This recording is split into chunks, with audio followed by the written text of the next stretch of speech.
নমস্কার বন্ধুরা, আজকের রেসিপি আমার মুড়ি ঘন্ট। তো প্রথমে আমি গোবিন্দভোগ চালটাকে ধুয়ে একটু কড়াইতে ঘি দিয়ে চালটাকে ভালো করে একটু ভেজে নিলাম, ভেজে রেখে দেব। তারপর কড়াইতে তেল দিয়ে মাছের মাথাটাকে নুন হলুদ মাখিয়ে গরম তেলের ওপরে মাথাটা এপিট ওপিট ভালো করে লাল লাল করে ভেজে নেব। ভেজে নিয়ে ডুমু ডুমু করে আলু কেটে রেখেছি আর বেরেস্তার মতো পেঁয়াজ কেটে রেখেছি।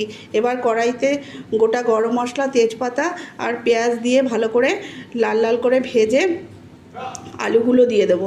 এবার আলুগুলো লাল লাল করে ভাজা হয়ে গেলে পরে তারপরে আদা, জিরে আর টমেটো পেস্ট দেব, দুটো তিনটে কাঁচা লঙ্কাও দেব, পরিমাণ মতো নুন হলুদ দিয়ে ভালো করে মশলাটা কষিয়ে নেব।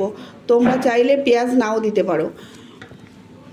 পরিমাণ মতো নুন হলুদ দিয়ে ভালো করে মশলাটা কষিয়ে নিয়ে একটু গরম জল দিয়ে আবার একটু ভালো করে মশলাটা কষিয়ে তার মাছের মাথাগুলো দিয়ে দেবো। তারপরে গোবিন্দভোগ চালটাও দিয়ে দেব।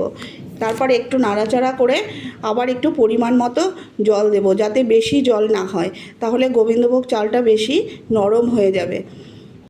জলটা টেনে নিলে ভালো মতো তারপরে ওপর থেকে ঘি আর একটু গরম মশলার গুঁড়ো দিয়ে নামিয়ে নেব। রেডি আমার মুড়ি ঘন্ট। তোমরা এইভাবে করে দেখো, কেমন লাগলো অবশ্যই আমাকে জানিও। এটা তোমরা শুধু শুধুও খেতে পারো, আবার ভাত দিয়েও খেতে পারো। আজ তবে আসি, দেখা হবে আবার একটি নতুন ভিডিওতে। লাইক কমেন্ট শেয়ার করে আমার পাশে থেকো।